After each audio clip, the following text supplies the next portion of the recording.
Welcome back, everybody, to another episode of the Drive and Dish NBA podcast. My name is Kevin Rafuse. Of course, if you've been listening to the past few weeks, and Justin Kuzart, my co-host, is on paternity leave. Especially special first Happy Father's Day to Justin. That was this past Sunday. Oh, nice. Yeah, no, number one for Justin. Obviously, little Quinn made her arrival in plenty of time for that. So, super adorable and wholesome stuff there. Shout out to, of course, all the dads listening and worldwide as well.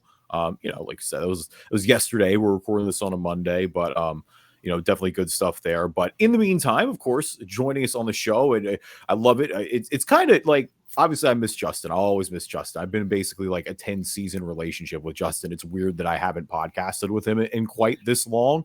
But I do love the the carousel of co-hosts that we had going through, because it allows me to catch up with a number of people, get their takes on things. And this one pre-draft really is perfect. So welcome Chris Crawford back to the podcast, on air with CC on Twitter. He is the assistant program director at WSB in Atlanta, obviously Mega Talk radio station there. So you're hearing him behind the scenes if you're listening down there in Atlanta. More importantly, though, for the context of this episode, CC is a much better college basketball expert than me. I am not going to pretend to know nearly enough about college hoops as much as CC does. So as we get here with pre-drafts, we'll get to that later. This is a jam-packed episode. I know that's cliche, but it is. We got a Bradley Beal trade to talk about. Of course, CC, as a Spurs fan, want to get his perspective on Wembanyama too, and everything going on with the Spurs rebuild. Some other guys that could potentially be traded, but with our warm-up jumpers, we got to pay homage to the one and only Lou Williams, hanging it up after a 17-year NBA career, 3-time Sixth Man of the Year, the all-time leader in points off the bench. He's played the most career games off the bench. He actually surpassed that relatively recently, past Del Curry in February 2022. Again, 17 years in the league, played for the Sixers, the Hawks twice, the Raptors, the Lakers, the Rockets, and the Clippers. Really just solid throughout his career. 13.9 points per game. He had over 15,000 career points. One of the last guys to get drafted out of high school too, drafted number 45 overall. So obviously, anytime you're that low of a second rounder, a hell of a job by Lou to, make a 17-year career out of that. But I think maybe the biggest testament for Lou Williams, CC, is that he's just synonymous with the Sixth Man Award at this point. Like, it wouldn't surprise me one day, and I know they just renamed all the awards recently, but I don't know, man. Like, maybe it's recency bias, but there's a pretty good argument to name the Sixth Man of the Year after Lou Williams eventually. Like, he really has just dominated that narrative for a decade. I think you have three options for that award name. You've got Lou Williams, you've got Jamal Crawford, and you've got my guy right here, Manu Ginobili. Yeah. Well, who can be – I just touched Tony Parker. It's weird because the camera's the other side, but yeah, I know who Manu is. A little mirror mode. Yeah. So I think that's interesting. Thanks for having me on. Appreciate it. Very happy to be back on with you. Lou Williams retiring. Not happy about that, though, because who didn't enjoy watching him play? He was just a guy that, regardless of, what the situation was or what game it was, he'd come in and he could drop 13, 14 points or 33, 40 points sometimes. Like, he was just so fun, and his attitude and everything he did was just so funny. I mean, he was the one who, he went to Magic City Lemon Pepper during Lou. the bubble, Lemon Pepper Lou.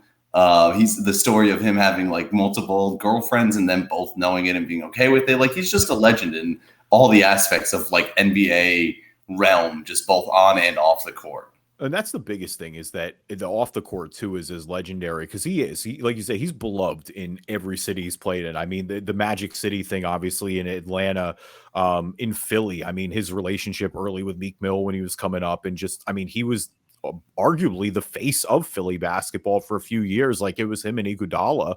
And then you go to Toronto too. 2 years there, he's got a Drake song named after him. Like, LA Clippers loved him. It was him and Trez running that, just those awesome bench units for the Clippers. Like, you're right, he's an on the court and off the court icon.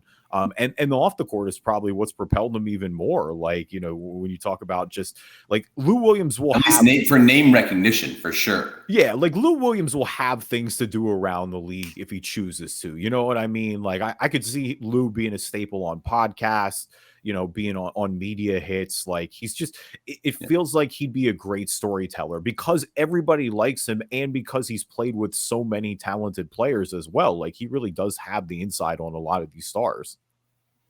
Yeah, and he's probably got some of the best stories, just not even hoops related, right? Like he's gonna have everything, just like he'll be able to break down everything on the court, but just he'll be able to have some fun intel, like for little tidbits that he'll throw in every now and then for these players and what they did. The one time they were with him at Magic City or something. I don't know how much he'll actually give out, but he seems like the type of guy that will also be ready and willing to tell stories from the glory days when those stories would have never gone out before. Well, the crazy thing about that story too in Magic City is that he was with Jack Harlow. Like that was right when Jack Harlow was starting to come up, and Jack Harlow just somehow avoided all the slander because Lou broke the bubble protocols, and so everybody was all focused on that, and not the fact that they were both in the strip club in the middle of the pandemic in general. Like, no, it's funny. Like I said, he's been super entertaining on and off the court, and I mean, really, that I think is kind of the best testament you can think of, right? When you hear Lou Williams, what's the first team you think of? I mean, I'm biased. You know me. I'm going to say the Sixers every time. Yeah. Okay. He was, for what it's worth, he was there the longest. Like he was with the Sixers from 05 to 2012. I tend to think Sixers, but it's also because of those like early days of NBA Live and 2K that I played when I was younger, that he was a guy that I always wanted to go out and get on my team and be like my 6th, 7th man type of guy. He was always so fun to play with. I mean, one of my favorite pictures of him is it's from like 06 when he was coming in the league, and it was him and Iverson, and they're just both in suits that are way, way too big when they're out at a club or something like that. And it's just hilarious. It's the ultimate like baggy 5XL fashion at that era in time. And I mean, that's kind of really how long he's been in the league. It's like, he caught the end of the Iverson years in Philly. Like, I mean, I associate him obviously with those Iguodala teams, with Thad Young, with Drew Holiday early, with Evan Turner, Spencer Hawes, guys like that.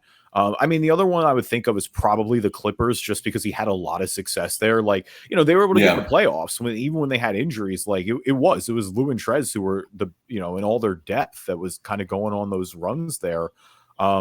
So because it was both of them. They almost both won 6th man of the year, year that Lou ended up winning it, right? Yeah, Lou ended up winning it, but you're right. I think they were both top 3 at the minimum. I don't remember if Trez was 2 or not. I think Trez was 3. I think there was someone else too. I'm just thinking off the top of my head too. I could be totally wrong, but I'm not going to look it up either. Let's just pretend we're both right. Yeah, I mean, because he went over in the Chris Paul trade. He was in Houston very briefly, and then he went over there in the Chris Paul trade, and he did. He played some of the best basketball of his career there, and he was definitely older by that point. I mean, his tenure with the Lakers were kind of in a weird in between there. Like they were Kobe's last years, but otherwise kind of uneventful for the Lakers. The other one would maybe be the Raptors, just because I mean he won a 6th man of the year with Toronto. Like he was on those teams with DeRozan and with Kyle Lowry. So I know you don't like Drake, so I know obviously we know how you feel about this, but I mean, there was a moment in time like that was kind of around the time where the 2 girls story came out as well. So it's just like that perfect storm of Lou Williams events that I would definitely associate with Toronto a little bit there too as well. So regardless, though, like we said, one of the more interesting characters the NBA's had, and I truly mean that in the most complimentary way. Leave us a review on iTunes, good or bad. We will read them on the podcast. If you're not an Apple user, Google Play Store, Spreaker, Spotify, TuneIn, Amazon Music, Stitcher, anywhere you can find a podcast, you can find us. Watch the podcast on YouTube. Just search Drive and Dish NBA podcast and hit subscribe. Like we said, jam-packed episode. We're going to get into Bradley Beal a little bit here after the commercials. We'll start off with that. It was going to be draft, of course. The draft is coming up on Thursday. So there's a whole lot to talk about there. Of course, we'll dive into a lot of our favorite prospects. And again, that's where CC's college basketball knowledge is going to shine here a little bit. But in the meantime, a word from our sponsors.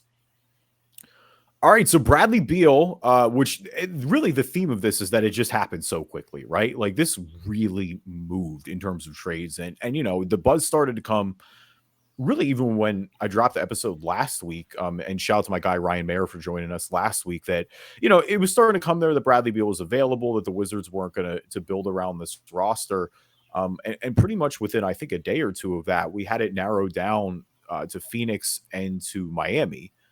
And I mean, I think at that point, my initial reaction was, wow, Miami's option or package, I would imagine, is probably a lot better. But holy crap, Bradley Beal has the best agent of all time. How on earth did this man get a no trade clause? And so he could force himself to go wherever he wants to go. And I don't want to say that's what happened here with Phoenix, but it sure feels like it a little bit, because at the end of the day, going back to Washington for Bradley Beal is Chris Paul, is Landry Shamet. They have multiple pick swaps and a few second rounders as well. And I think, we'll get into the X's and O's with Phoenix for a second, because I do want to start out there in the desert, because obviously this is super intriguing with their new big three. But I mean, my initial reaction is, I can't believe how little Bradley Beal went for. Like, I know he has over $200 million left on his contract. I get that there's definitely a very real injury concern as well with Bradley Beal, but wow. I mean, when you look at, I mean, my initial thought, CC, when the Suns jumped in this conversation was, well, they have nothing to give up, like, other than maybe Ayton. How on earth could you do this? And they did it without even giving up a first rounder. Yeah. Yeah. It was in the way that you said it, that it happened so fast is very true, because I think that we were texting about what we were going to talk about on the show at 2:30 in the afternoon. That's what I was just looking up. And we had it all planned out. And it was 2 hours later that you texted me and was like, well, we're going to change it up and talk Bradley Beal earlier on, because this trade just happened. And yeah, they gave nothing up. DeJounte Murray got 4 first rounders. Got 4. DeJounte Murray got 4. And I know he's not a lot younger, and you have a lot more to work with, and you have a lot more manageability with him as far as his future goes. But as you said, Bradley Beal is one of the most proven scorers that we've seen consistently over the last 5 to 7 years in the NBA, probably longer than that. I'm just doing recency bias because time is a construct and who knows what anything is now. But either way, he's been incredible. And this is a guy that so many teams would have probably given up a lot more for. And so this kind of feels like a result of the no trade clause coming into effect. Yeah, it sure does seem like it. In a way, like, I don't, it's interesting because of course, everybody's bringing up the CEO connections. The Suns CEO and Bradley Beal's agent are father son. Look, no pun intended. It makes a lot of sense, though. And for Bradley Beal, I mean, I guess the thing I'm most excited about for the Suns in terms of this is, because there's a part of me that goes, hey, you've got Booker, you've got KD. Do you really need another scorer? Like, is that the problem with this team? The other part of me says, who cares? You go out and you probably got one of the most talented players, arguably the most talented player that's going to be available on the market this offseason. And more importantly, Bradley Beal is going to be a third option. Like, he's going to be getting looks through. And, we saw teams struggle. Again, there are limits to it because of their lack of depth. But, I mean, we saw teams when they were going struggle to cover Booker and KD. And now you've had Bradley Beal into that mix. Like, he's arguably going to get the best looks he's ever got in his career. So in that sense, from just a sheer offensive standpoint, you got to love what they're building. Like, that the potential for them is to be great. Now, the question is going to be, obviously, they got to figure out the depth situation. Like, right now, they basically have 5 players under contract. Like, Cam Payne is still there. And then Ayton, obviously, is under contract, too. They got to fill out the depth. It feels like borderline open tryouts for them at this point. And they'll get vets, I'm sure, that want to go play with the 3 that are that talented. Like, I do think with big threes, that always does kind of sort itself out to a bit. But I'm really interested now. The question comes, do you move Ayton before the draft? Do you move him, or do you have him play for a little bit and then try to move him during the season? Because you're also, just with the new CBA, you're going to need salary relief at some point. Yeah, they're already like over the cap with only the 5 guys on the roster too, and over the luxury tax too, I think, with only 5 guys on the roster as well. Yeah. So they are in a bit of a situation. But I think that it's interesting, because I thought that the one thing the Suns did need was another scorer. Like, somebody else that they could constantly rely on when Kevin Durant and Booker are giving you 35 plus points, but you're not able to win in playoff games. You need something else. And DeAndre Ayton was continued to be relied on to hopefully be that guy. And he never really was. He never could score the points that they were looking for him to score. And so I think, did they need somebody of a caliber of Bradley Beal? I don't know if that was the case. Maybe like a Lou Williams type shooter. It would have been helpful. But Bradley's going to be incredible. Like you said, he's going to get some of the best looks that he's gotten his entire career, playing third fiddle to Kevin Durant and Devin Booker. And so I also think that with where DeAndre Ayton is right now, his stock It's never been lower. And you're not going to really get anything for him. And I think for the depth that the Suns are looking for, they're going to need to get more from DeAndre Ayton in return. So I kind of run him out there to start the year, see what kind of pieces I can pick and pull and fill in to fill out the roster, and kind of let DeAndre Ayton be comfortable in a fourth man role where it's, the fans aren't always complaining about him when he doesn't score, 20 points a game, but it's not as noticeable the nights where he scores 8 because the Suns are still probably winning with Beal, Durant, and Booker. Whereas the nights where he's the contributor averaging, if he gets to 14, 16, 18, it gets in the talk more and people start getting more excited about him. And just regardless of how he's playing, and it just the way the NBA works a lot of the times, we know it, that if a guy's got buzz, if a guy's exciting, and if you can get somebody young who can excite the fan base, even though he's not looking like what you want him to look like. There's a lot of teams that'll think, maybe he can get to where he was drafted, where he was expected to be in a new place too, which is definitely a possibility with DeAndre Ayton, I think. But so that's why you kind of let him run it for a few, get his stock up and get a team that's got like a lot of veterans, that is a young team that doesn't necessarily need them. And you can kind of figure out exactly what pieces you're missing. That way you can kind of see exactly where you want to fill holes and voids. Because if you just go and try and assume what you're going to need to fill when you've got this super team, if we want to call it that, it doesn't always work out that way. And we see a lot of teams just try to build them straight off of the offseason and figure it out and hope that it all meshes together. Whereas the Suns are in a rare position where they can run it with what they have and have a piece that they can then use and trade to get the pieces that they know they're going to need. Because I don't think DeAndre Ayton will be the long-term piece for them. I think they will need more depth. But I think you kind of got to wait and see what that depth has got to look like before you try to just piece it all together before the offseason and trade DeAndre Ayton before the offseason or before the season starts. Yeah, it is. I mean, you really kind of hit more or less every angle there. I mean, I'm largely with you in the sense that I think you hold on to Ayton because of what you said about his value. Like, I don't think it's any lower given the way the last 2 playoff runs have gone. I don't think it's completely gone at the same time. Like, DeAndre Ayton is still really young. You don't love the contract he's on, but again, this is a former number 1 pick. There's still some upside there, especially on the offensive end. But you're right. Like, I don't know. This doesn't feel like the time to trade him. It doesn't feel like you'll be able to get the depth that you need back at this point, because you're going to have to fill out plenty of holes on this roster. But it's especially because of what the trade that just happened got for Bradley Beal. If people are going to be looking at that and saying, well, if that's what Bradley Beal's got, I'm not offering anything for DeAndre Ayton right now. You've got to wait until the next chip falls. And you've got big chips that are possibly going to fall, whether it be Zion, whether it be Dame.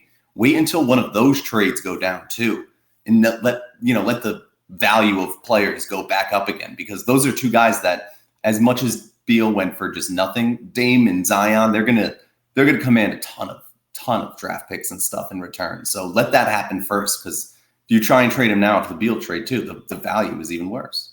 I think the only downside, if there is one, to keeping him on the roster is honestly, it's what you can't control, is that if he's floated in trade rumors all year, like, there is a part of him that's probably going to go, hey, we all know what I'm doing here. Like, I'm essentially playing to rehab my value. I'm more or less a mercenary on this team. Like, I'm buying my time. Like, you do wonder about the mental aspect there. Cause I mean, in a way that could hurt it worse, right? Like, those are some of the concerns that people have about, Ayton's motor and how bad he wants it. We've seen it. We've seen it before. We've seen him just kind of check out because he thought he was going to get traded before. So no, you're not wrong there. That's also a really good point. That is a danger. And so that's kind of like, that's where I think you have to toe it. But you're right. It's a tougher situation because his value is so low. Like, even if this was before last year, I think you'd be fine. Like, I think you'd go, oh, it's one bad playoff run. He was the 3rd option on a finals team the year before. Like, there's still, again, especially if Ayton's your 4th option too. Like, I don't think Ayton being a 4th option is the worst thing in the world. Like, if you run a better contract, there'd be no planet where I'd be trying to move him on this Phoenix team. I just think it's one of these things, because they have so many issues, obviously, like, you just have to make that sacrifice. Like, Ayton is enough to command some sort of depth back. You can't just, they'll get quality veteran minimum guys. They'll get quality buyout guys, but there's just a limit to that. Like if you're going to really win a title, if you're going to beat Denver next year, if you're going to beat these top Eastern teams, you got to have the depth. Like they have the top guys. There's no doubt about it. And in a way, like I do, there is a part of me that just says, you know what? The goal of basketball is to score the most points. Throw every shooter you got at it. Like, and Phoenix has 3 that can get you buckets in a hurry. But you're right. Like, it's going to be meaningless if they don't fill out the roster, and that is going to be the big challenge. I don't know how they do that.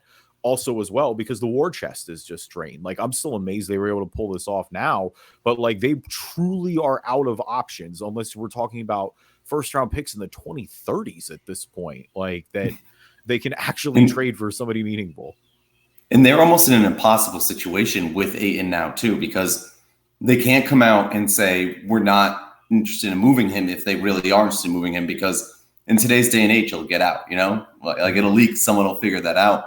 And they can't come out and say, yeah, well, we're thinking about trading him, because as you said right there, with him and his mental, like in the way that he's always played this year, where like we saw him check out, where he was thinking he was going to get traded and kind of was like, whatever, fine, then trade me.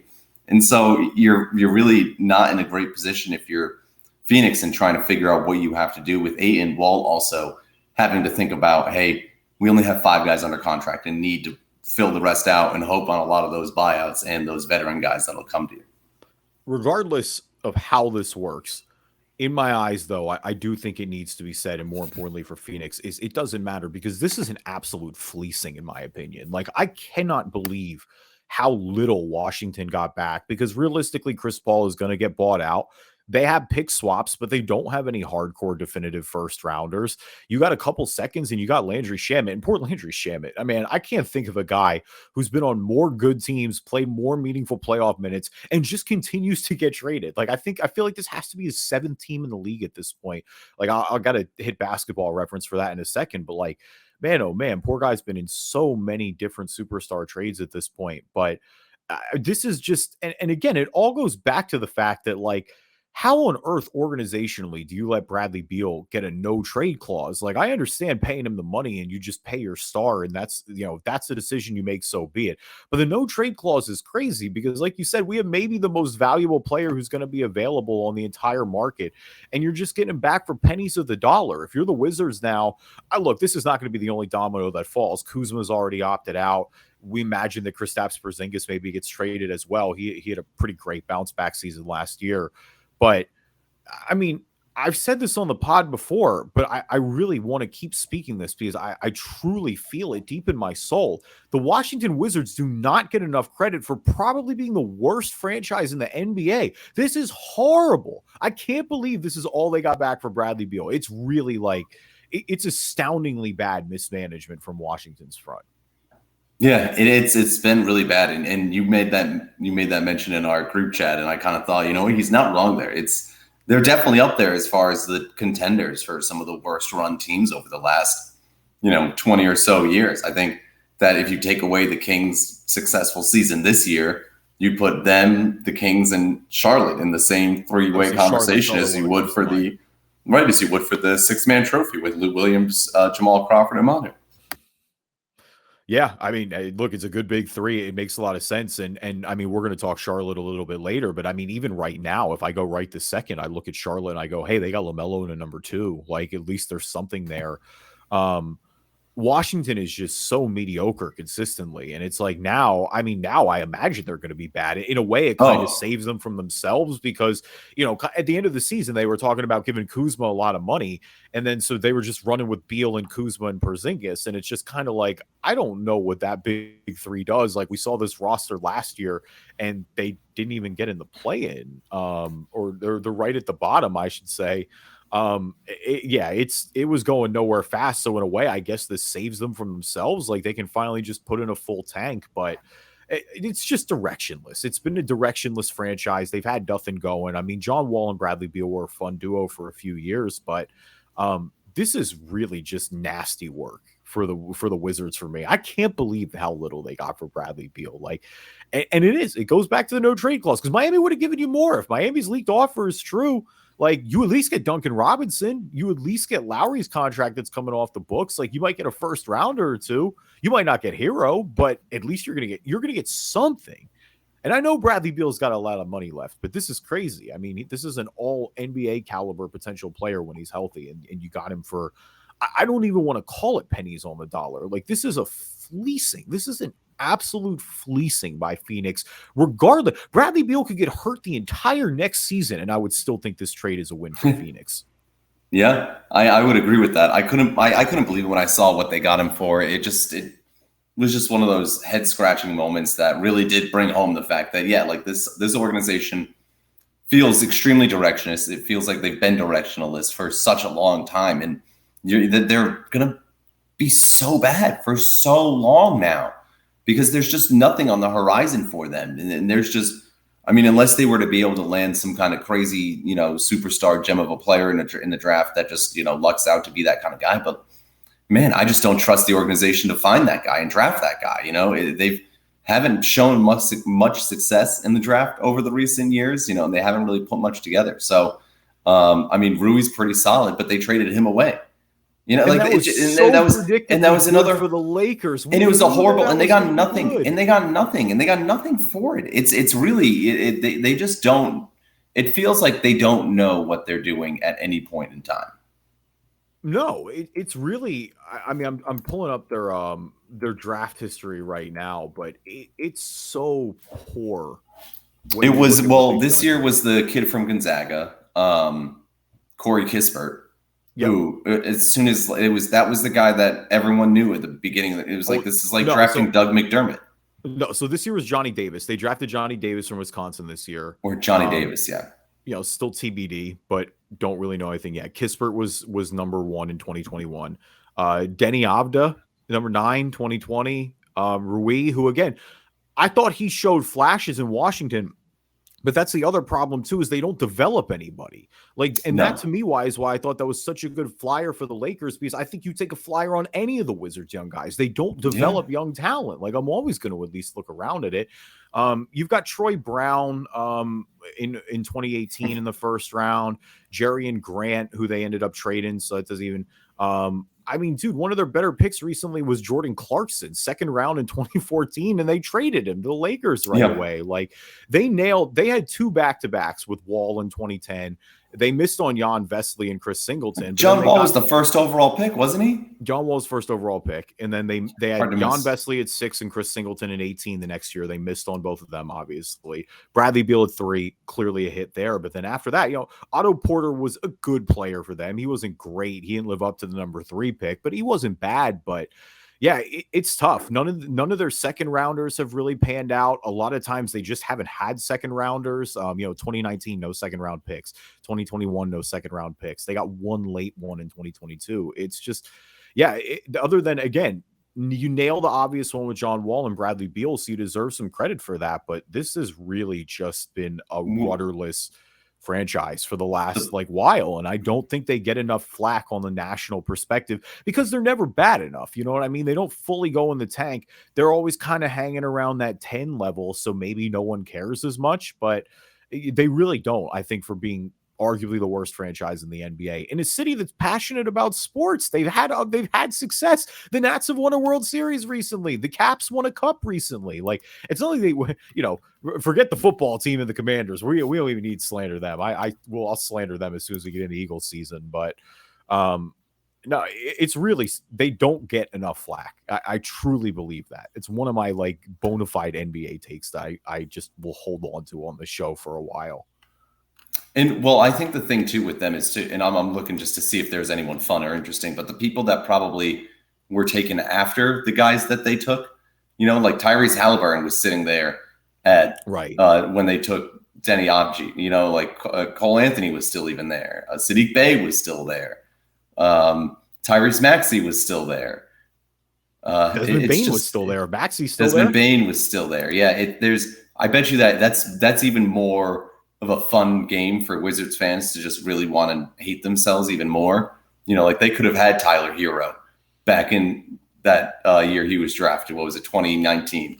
And they were hoping to get him in a trade for Bradley Beal. They could have drafted him, but instead that was the year that they took Rui. So it's just something that you probably see over and over again with a lot of these franchises, like what we'll talk about with Charlotte in a little bit. like I think the Kings are another one too, although they've done better recently. And the Wizards is that not only have they had a couple of picks, obviously, that they hit, but one, it's because when you're in the top 10 forever, you're going to end up getting lucky enough to hit on 2 or 3 at some point. But the rest of them are just all miserable. And the people that they could have had, the woulda, coulda, shouldas, are just as big of names. Yeah, I mean, like you said, I don't, unfortunately, I don't have the full list for every year in front of me, but yeah, I would, and it would probably not be a fun one for sure. Oh God, I can only think about Charlotte's in a few coming up, but it is a great segue to jump into draft talk right away, because we're recording this on Monday, June 19th. Happy Juneteenth, everyone. We've got the draft coming up on Thursday. CC is a Spurs fan. The Spurs will be picking first. Unless, like, who do you think they'll take?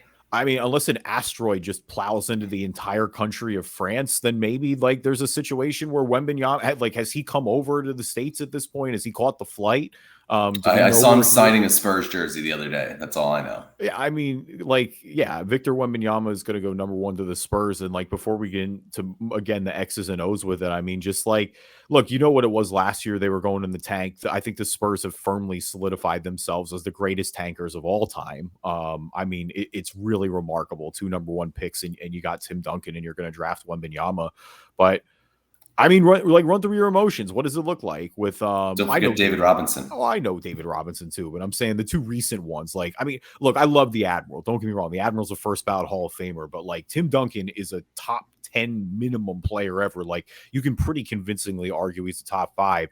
Wemby, when you've got people saying that he's maybe the greatest prospect ever, and that he's the actual LeBron comparison, not of course stylistically, but just in terms of how hyped he is as a prospect, you at least know what the potential can be. But I mean, walk me through it. What was your emotion like, going into the draft?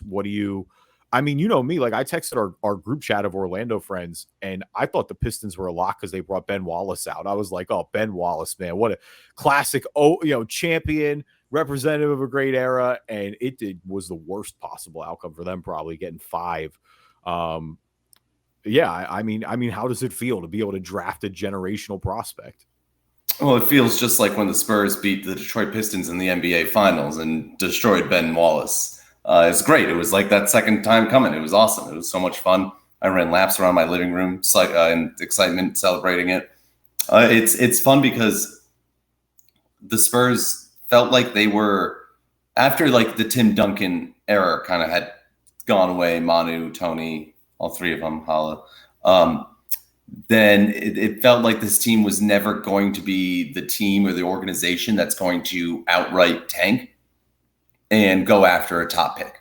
Just the mentality and the thing that they had built, and the culture there. It felt like this is a team that's going to try and go out and compete every single year, regardless of who they have on their roster. And we saw that in the bubble year. We saw that, the year before last year, where they were fighting for a play-in spot and ended up just missing it. It was from a Spurs fan's perspective, I was like, it's going to be a long time before this team is back to anywhere close to what, even getting 1 championship, let alone 5, which is what I had in my lifetime up to that point. How many of the Sixers have in your lifetime? Oh God, I don't want to talk about it. I really sorry. It was just a sidetrack. Anyways, haven't I been through enough? I couldn't resist, but I didn't think that the Spurs would be even close to sniffing a championship for another 10, 15 years, even, remotely close. And that was just dreaming, really. But then when DeJounte Murray won it out and they traded with the Hawks and made that trade, it kind of opened up a door of, hey, we can suck this year. And it's not that we're going to, do it without trying either. Maybe not to the extent that we normally do, but it doesn't have to be a super obvious tank. I think that there were teams that were trying to tank just as bad as us. It's so super obvious. Everyone knows what it is. It's just it's an ethical tanking. You know what I mean? When you play your young guys and you play genuinely guys, you're trying to figure out how good they are, and you're going for a general. It'd be nasty if you were just holding guys out blatantly. The Spurs never just held young guys out because they were trying to lose. They didn't do what the Mavericks did at the end of the season. You know what I mean? Even if it's smart, It wasn't ethical. The Spurs ethically tanked. Right. The Mavericks, yeah. The Mavericks, that's embarrassing. The Spurs would never do what the Mavericks did. If they had players like that and they had a lineup like that and they were in the position the Mavericks were in, Spurs would never tank like that. So I can confidently say that, which is why the Spurs will forever and always be better than the Dallas Mavericks. And that anyone can fight me on. I don't care. The Spurs better than the Mavericks. But Pop is going to die coaching now, and I mean that with the most respect. He got a 3 year. He did get a 3 year extension. Retiring. He got a 3 year extension, and why would you just retire feels now like if you're Popovich? Like it makes no sense. Like before in the past, I get it. Like that's the thing is where it's like, you know what? He's coached obviously a long time. He's on the NBA coaching Mount Rushmore. Like he has nothing left to prove to anyone. But it's one of those things where it's like you have a generational talent now. Why would you bother hanging it up? Like, I mean, and not to kind of turn dark real quick too, but like, I know Pop's wife passed a few years ago too. So I don't know, man. Like it seems like, because when it seemed like he was getting ready to hang it up, like that was always what he talked about, right? Is like, I want to spend more family time. And it's just like, I don't know if he's feeling that way anymore. Well, I think that also I think he does kind of have something still to prove though, because I think a lot of people have kind of just started to dismiss him as of late and just kind of done it without Tim. No, and that's what everyone's, well, not just that, but it's just, he's over the hill. He's not as good as a coach as he once was, sort of stuff. Like, I think that he wants to go out and have another opportunity to take a young player who it could be a generational talent and do what he's done with every single young player that could potentially be a generational talent that he's done, with Tim Duncan, with Tony, with Manu, I'm not going to put Tony and Manu in generational talent type thing, but you get what I'm saying. And with Kawhi, like he's gotten the best out of all of those guys and taken them to a level that no one really expected or thought they could get to. And this is a guy who everyone thinks and expects can get to a crazy high level. And I'm curious to see what he's going to be able to do with that. And I think he wants to prove like, hey, I can do it all. Like I can take this young guy who's an incredible talent that is, even way better than what Tim Duncan was projected to be when I took him. And I can make him be just as good, if not better, and have just the same success. So switching gears a little bit and going back now to the draft, the number 2 pick, because obviously Wemby's going 1. There's no debate there. The number 2 pick, though, there is a pretty interesting debate between Brandon Miller, the center from Arizona, and Scoot Henderson coming out of the G League Ignite.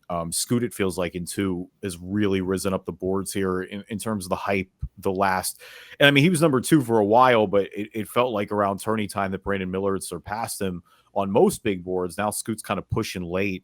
But of course, this is a franchise where Michael Jordan has now sold his majority stake. He's no longer the majority owner of the Hornets. So a little bit of uncertainty in that regard as well, like as they get that transition figured out. In terms of MJ, obviously the greatest player of all time, maybe not the greatest owner. I mean, I think the saddest part, if anybody's going to point to MJ leaving, is just that there's no minority owners or no black owners, I should say, in the NBA anymore, majority owners at least. But it's not like MJ's tenure in Charlotte has been tremendously successful either. Like you got a couple nice years in there with Kemba Walker, but like we said, you go down the draft history, it's not super great. Really the one they dodged recently, or not dodged, but they were 3 when the Warriors were 2, is that they were able to take LaMelo Ball over James Wiseman. Like that clearly has already looked to be a win for them. And now they've got a big decision here to make it too. Like, do you want to put Scoot Henderson and just have that insanely dynamic backcourt?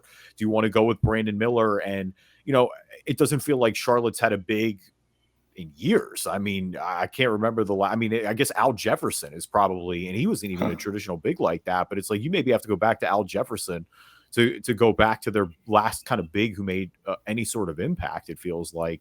So I am intrigued to go see what they do here. How do you kind of feel in that debate with Scoot and with Brandon Miller and with both of them in general? What do you like about them?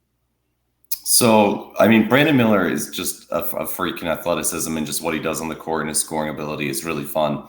But there's just something about him, and it's, a lot of it has to do with his off-court decision-making and all that stuff that happened with Alabama at the end of the year, just because, it's just not great judgment. And if you're doing that kind of judgment off the court, like, I don't know, it makes me really question on the court. So I would need to, have a full, have to get to know him a lot and make sure that he's, that's not him. And that was just something that happened. It was a random, weird incident sort of thing. because I also just haven't seen the consistency out of him that I think I'd want to see from him in the position that he was in all year with Bama. That was a team that he had a really good opportunity to just run through the NCAAs with and just didn't really get it done. And I think in the same way that you look at that Arizona team that had DeAndre Ayton, and while granted, I think they were a 4 seed, they still had a really good draw and just lost in the first round and just looked miserable, and DeAndre Ayton didn't do anything.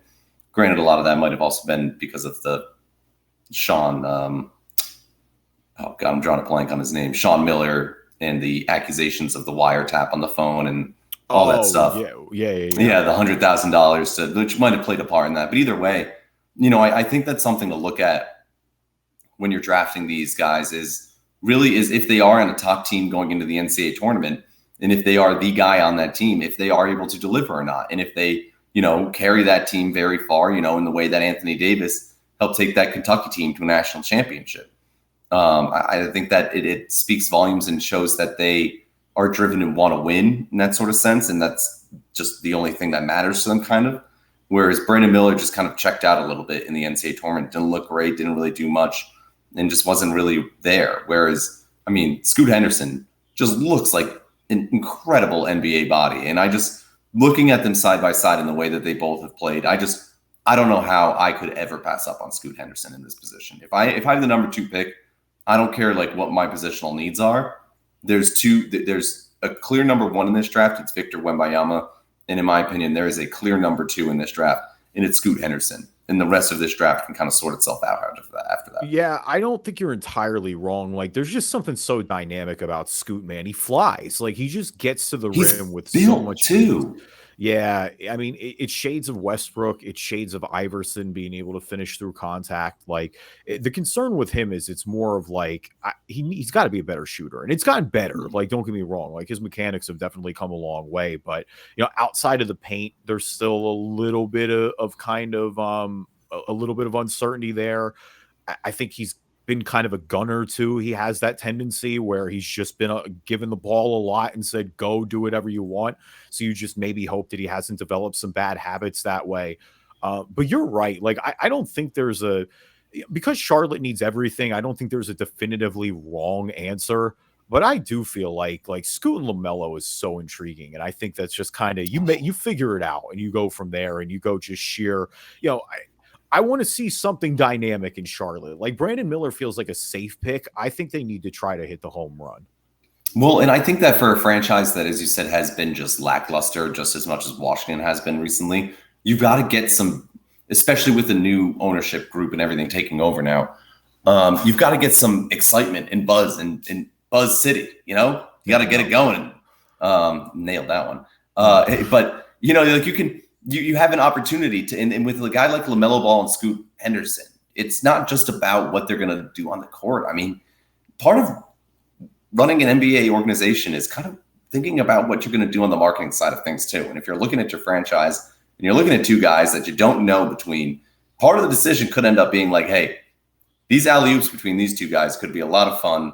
And both of them playing in the backcourt together could be epic and incredible and have a lot of really exciting, clips for Instagram and Twitter and all that stuff. And they might lean towards that in that situation just because of that aspect, the athleticism and the excitement about it. I think that, teams in situations where they're just hopeless at times don't necessarily often always have to go with the 100% basketball thinking when it's 2 choices like Scoot Henderson and Brandon Miller. Yeah, and look, you're right, because the biggest excitement around Charlotte is the jersey release usually, right? Charlotte definitively has some of the best throwbacks in the league, but that's what we talk about when we talk about the 90s logos and think of when you mentioned earlier, Golden State took James Wiseman over LaMelo Ball. Yep. They didn't necessarily need LaMelo Ball. He wasn't going to get much playing time on that backcourt at the time. He was going to kind of get buried there, whereas James Wiseman was the guy who they were thinking hey, this is a big athletic center who's going to jump in for us. And Steph Curry is going to be able to, throw some alley-oops to him. He's going to be exciting and fun. I think that does, I don't think it's smart for teams to do, but I think that teams do kind of consider that at times, depending on what their need at that time is or where their position is at least for franchise wise right now. Yeah, I mean, I definitely do as well. I mean, that Warriors team obviously was a super unique circumstance in that they were in the midst of a championship run and a window being open. Like normally, obviously, you don't have quite the picks like that where every other team we're talking about at the top of the board, usually has a lot, wider of a net to cast so they can go in different directions. You feel better about that. For some of these other first rounder guys, like obviously, we're not going to dive into every single pick on this draft. Like we'll probably do a deeper dive on the next episode post draft, but I do want to get CC your take on some of the other first round guys. Like I guess who really jumps out to you? I mean, obviously the Thompson brothers are both going to go high. Taylor Hendricks, you and I both know from Orlando, is somebody that's going to go pretty high in this draft. Anthony Black from Arkansas. Cam Whitmore from Nova. I mean, who else for just really jumps off your board? Who do you think is going to be a good value pick? Who do you think can be somebody? There's always that guy in the top 10 where you go, man, it should have been him. Wish we had seen it. Who do you think that has the potential to be in this year's draft? Well, I love Cam Whitmore. I'm in love with Cam Whitmore. That guy is an NBA body through and through. He plays like an NBA player. He's got a great shot. He's got a finish around the rim. He's super athletic. He's a guy that I think whoever lands him is going to be incredibly happy with getting a guy like him. He's almost like Saddiq Bey, but better offensively. Yeah. And better all around offensively and bigger too, much bigger. Like he is a body. I got to see him up close in Madison Square Garden, and he was awesome. I hate to say it. I really do. I hate it. But Grady Dick, I think, is somebody that I think could be a really good player for teams. I think that it's very similar to Christian Braun, or Christian Brown, rather. Excuse me. I always think of Jeff Van Gundy, and I always call him Brown. Just it all the time. I know, but I love it. I call him that just because Jeff Van Gundy does. It's so funny. But Christian Brown, the guy that Denver drafted out of the first round out of Kansas, very similar kind of guy, but a better shooter. Maybe not as good around the rim, but still a guy that I think, looking at what Christian Brown has been able to do this year, I think when you look at a situation where teams are able to produce certain types of players that have consistent success in the NBA, in the way that Nova had Saddiq Bey going through, now Cam Whitmore in that position, where they had Jalen Brunson and they had Josh Nova's Hart. On a run. They got Mikal Bridges. Nova's on a run. They got Nova's been Mikal Bridges. Like there's wings and there's guards from Nova. Kansas, it's normally now I'm seeing this guard trend for that. So I don't know. I'm just keeping an eye on it. And I think that Grady Dick could be somebody that's really good. And then also, I love Jordan Hawkins out of UConn. Okay. And Chris Murray out of Iowa. Chris Murray is Keegan Murray's brother, twin. And then Jordan Hawkins is a 6'6" shooter who, I mean, just the cleanest stroke every time. I hate to say it because I hate UConn with every fiber of my body. I don't ever UConn. I shut up. I hate UConn, and I don't want to see any success for that program. But Jordan Hawkins, man, I can't deny it. That guy is an NBA player. Like I'm gonna say it, and it's also because he's a UConn guy, and I hope that I'm dead wrong, and I hope that he's the biggest flop ever. So let me just go on the record saying that, because it'd be great to see UConn have a player that flops in the NBA, and I'd laugh at it forever. But Jordan Hawkins kind of gives me Ray Allen vibes. I mean, the natural Connecticut connection there. I get it. Like he's got the hops too. Like low key, he can get up there, but it's the shot, man. It is. Yeah. Oh, it is such a pretty shot. He is going to be a dangerous player wherever he goes. And I think I saw him projected later in the first round. It's low. I mean, most projections have him like, we're talking like between like 25 and 30 usually is where he's man. But I mean, all over the place. I mean, same with Chris Murray. Chris Murray's down there too on a lot of these boards, like going in the first rounder, but at a situation where you kind of could see him slip a little bit. If I'm Golden State, I am licking my chops at the opportunity of getting Jordan Hawkins at 19. Yeah, I mean, obviously they know plenty about shooting. I mean, even if you get Chris Murray, look at what Keegan Murray did to them this year. Like, you get another 3-and-D guy to play alongside Wiggins and Golden State. Like, that's exactly what they need. Grady Dick is interesting because I think there's a lot of variance with him right now. Like, I can see him rising late, man. Like, I know he's projected kind of, maybe more around like 11, 12, 13 right now. I could see him probably sneaking as high as like, 7 or 8. I'm not saying he's going to be top 3 or anything like that ridiculous, but He's got a sneaky athleticism to him. yeah, and he just can shoot. Like, I think that's the most important thing is like he could shoot and he was at a winning program. Like I do think there is something about the program that matters. Like you mentioned the Nova guys, they've been on a roll. Kansas has been on a roll. Like they do consistently churn out these guys. Well, in the same sense of how they play in the tournament too, and how they finish out the tournament, how they go through the whole thing.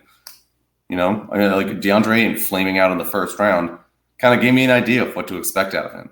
Yeah. Which Thompson brother do you think will go first? Ooh, I'm honestly not sure. A lot have them. I mean, I think that it's probably going to be. Go ahead. No, I was going to say most boards have them at 4 and 5. That's all I was going to say. So, I think that it just is going to depend on the camps and everything. I don't think that there's like flip a coin, I guess.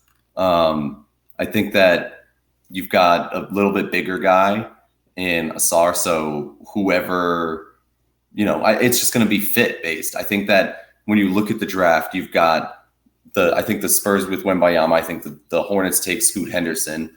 I think we have to see what happens with the Blazers. Well, that's the wild card, and so that's like what that's the wild card. So what happens with the Blazers? Is Dame Lillard a trailblazer on draft night? I think he's going to be because we keep playing this back and forth, and I'm so tired of it. And I love Damian Lillard, but like Damian Lillard either needs to bleep or get off the pot. Like enough already. Like go get traded and go contend and let's rebuild here, or just stop with the flirting in the offseason. Like stop with the flirting with the board. Stop telling me you're interested in going to Miami. Like either get traded or don't. Because I mean, no one in Portland's going to judge you. Like Damian Lillard is probably the greatest franchise player in Trailblazers history. I mean, he would more than springboard the Blazers rebuild. He would get a just tremendous haul back. Like, I don't think this would be a Bradley Beal situation because Beal is productive too, but like Damian Lillard is still a tremendously productive player. I don't think he's going anywhere. And so at that point, I don't think they should be looking to flip 3. I mean, I know those rumors have been going around for a while, but I just don't know who you get. Like the best player you get is maybe Pascal Siakam, which is not a bad option, but am I giving up 3 for Siakam? I don't know. He did make third all NBA. Like I don't want to, that's closer than I think most people think it is. But I don't know, man. That 3 just can be good longer. Like it's just I don't know how much you want to max this window, I think if you look at it with the guy like Brandon Miller being available at that 3, I think that you hold on to that pick and you take him. And I think you run it with Dame. I think you run it with Simons, and I think you have a big man that you can run kind of at the 4 pseudo 5 in today's game in Brandon Miller. And it's kind of a solid, at least building point to do something with and see if you can't entice some free agents or something, build around that, see what you can get out of that, because I don't know what else they can do if they're going to hold on to Dame. They can. I don't know what they can get with that 3 pick. That would be a better option than Brandon Miller. Like you said, Pascal Siakam. I'm like, I don't know. Brandon Miller could be just as good as Pascal Siakam. Yeah, maybe. I mean, Siakam is a known quantity. Like, to be quite honest, I would right. Well, yeah, when you're dealing, yeah. I don't know. I mean, it depends on the board breaks. Like, but that's the problem is like you can't just do a Damian Lillard trade depending on how the board breaks at 2 and 3. If Scoot's there, I'm taking Scoot. Like, I would be thrilled about it, and we make it do what we can do with it. I would trade Brandon Miller straight up for Siakam, just knowing what Pascal is, if he's the player that's available. Like, I'm trying to think, like, but it has to be that caliber of player. Like, Siakam is a low all NBA type guy. I'm not doing it just for like, the Jeremy Grant caliber, for example. I know they brought him in, but like, it can't be a 4th option if I'm looking at giving a number 3 away. I mean, if they keep Dame, you're just not going to win with this current core. Like, I think they need to operate as if they're rebuilding and then they just have Damian Lillard there who's along for the ride. And if that's the case, great. He's a franchise legend. The guys love him. Like there's no wrong reason if they keep Damian Lillard.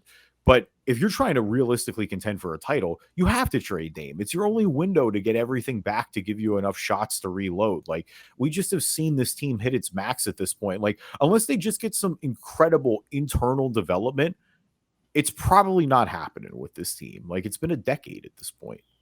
Yeah, and they traded away CJ McCollum, which was a good trade, but that was kind of it felt like that was their point of, well, we're not going to be able to get it done, and so we'll just kind of figure it out what we want to do with Dame. And it does seem like it's going to be Dame's decision ultimately, right? Like that he's going to be the one to decide whether Portland runs it back with him or without him. Yeah, I think that with Miami missing out on the Bradley Beal sweepstakes, that they are going to be very enticed to try and get him. And I think that he could be very enticed to go there as well, in which case I could see that trade happening. And if that happens, I think Portland definitely ends up resetting and just keeping that 3 pick. And I think they end up taking Brandon Miller if he's there, or they take Scoot Henderson if he's there. Yeah, I don't really think you go any deeper on the board than that. And again, it just becomes who else is available, Or go ahead. Yeah. Who do you think is maybe a good? Well, and I was just going to say, just to answer your question, I think that the Thompson, I'd take Cam Whitmore before either one of the Thompson brothers, and I'd almost consider taking Jarris Walker. Wow. Okay. There's a take. I like it. I listen. I'm biased towards Nova a little bit too, but I like it. I just think that in today's NBA, it's just that a 6'7" guy with a 7-foot wingspan who can do it both ends of the court is much more valuable to me than anything else I can find out there. Yeah, I mean, you're not wrong. Like the 3-and-D kind of archetype is, to me, the most important. I mean, shooting the basketball, I always say, is the most important skill. But if Houston's really going to be trying to get James Harden back, I think that them getting Cam Whitmore at forward would be a great pick for them. Yeah, I mean, that is still kind of the one thing that looms here too. Like, I'm not going to super dive into it, but we have no idea what's going to happen with James Harden, and it sure seems like it's either going to be Philly or Houston. I mean, to me, it's all about the money. Like, I as a Sixers fan, like, I would take James Harden back.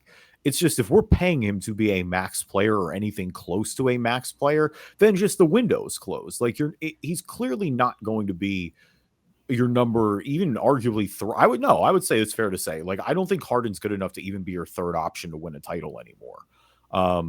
It kind of showed it this year. Like, Embiid and Maxey had already, I mean, Maxey a little more debatable, but like Embiid was always clearly the number one. But I mean, it was the ultimate James Harden experience. Like, he won you 2 games and he probably lost you 3 or 4. Like, it's just, but that is something to watch looming over the draft. I do think Indy here is worth watching. Indy's got the 7 pick right now. I could see them moving out of that potentially. They've also got Miles Turner. That's somebody who could, maybe help entice a package, a guy who's perpetually been in trade rumors, but nevertheless. Indy's got a pick in the 20s too, I believe, don't they? Yeah. Indy's got a pick. Down here, number 26 from Cleveland they got. So yeah, you could definitely package and move up if there's somebody too that's really on your mind.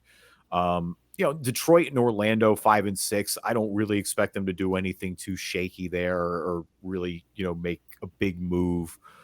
Here's what I think would be really fun is I think if the Magic were feeling frisky, and I think it could be a smart move just because we've seen more success in situations when brothers play on the same team, is maybe calling up the Pacers and offering 11 and Cole Anthony to move up to 7 and taking both of the Thompson brothers. That would be crazy if they get both. I mean, the Suns did it with the Morris twins back in the day. The Morris twins, they weren't originally on the Suns though, were they?